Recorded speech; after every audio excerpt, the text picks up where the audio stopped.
السلام علیکم ورحمۃ اللہ وبرکاتہ۔ میں ہوں مفتی محمد حماد زاہد اور آپ دیکھ رہے ہیں ایچ زی وائس۔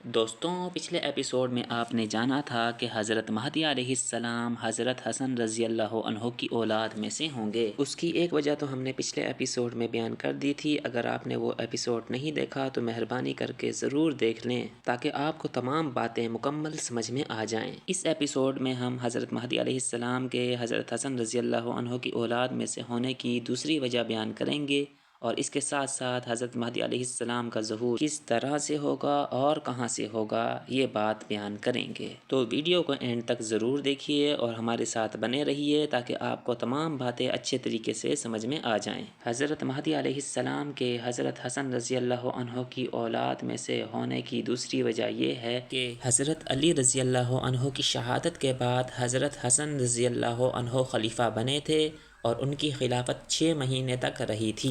اس دوران حضرت امیر معاویہ رضی اللہ عنہ نے حضرت حسن رضی اللہ عنہ کے پاس پیغام بھیجا تھا کہ میں تم سے جنگ اس لیے نہیں کر رہا کہ تم دین کے معاملے میں مجھ سے بہتر ہو یا تمہیں خلافت کا زیادہ حق نہیں ہے، بلکہ میں چاہتا ہوں کہ مسلمانوں میں اختلاف اور خون ریزی نہ ہو۔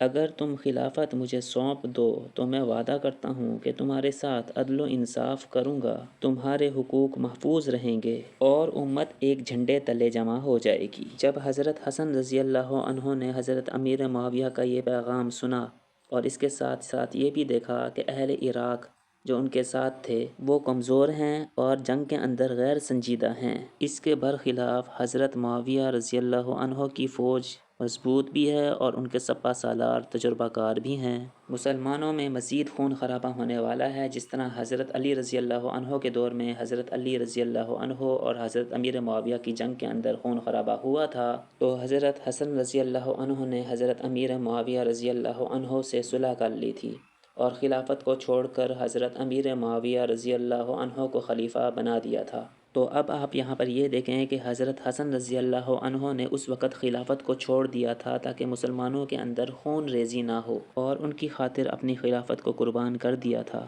تو اللہ تعالیٰ آخری زمانے میں قیامت کے قریب انہی کی اولاد میں سے ایک ایسے شخص کو بھیجے گا جس کو پورے عالم کی خلافت عطا فرمائے گا۔ یہی وہ دوسری وجہ ہے کہ جس کی وجہ سے یہ لگتا ہے کہ حضرت مہدی علیہ السلام حضرت حسن رضی اللہ عنہ ہی کی اولاد میں سے ہوں گے۔ یہاں پر یہ بات بھی جان لینا ضروری ہے کہ حضرت مہدی علیہ السلام ایک مجدد دین بھی ہوں گے۔ مجدد دین اسے کہتے ہیں جو غلط فہمیوں، کمزوریوں اور بدعتوں کو دور کر کے قرآن و سنت کے اصل فہم کو زندہ کرے۔ ہر صدی میں یہ کردار ایک فرد یا کئی افراد میں تقسیم ہو سکتا ہے، جیسا کہ رسول اللہ صلی اللہ علیہ وسلم کا ارشاد پاک ہے، عن ابی ہریرہ رضی اللہ عنہ عن النبی صلی اللہ علیہ وسلم ان اللہ یبعث لہذہ الامة علی رأس کل 100 سنة من یجدد لها دینہا۔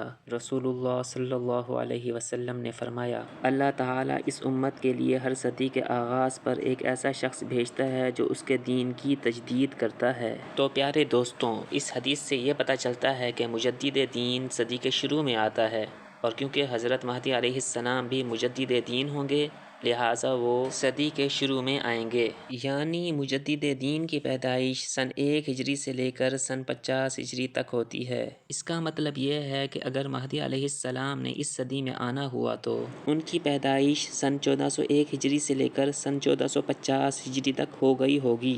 آگے یہ بات بھی ضروری نہیں ہے کہ ان کا لوگوں کے سامنے ظہور بھی سن 50 ہجری تک ہو جائے، ہو سکتا ہے کہ ان کا ظہور سن 50 ہجری کے بعد ہو۔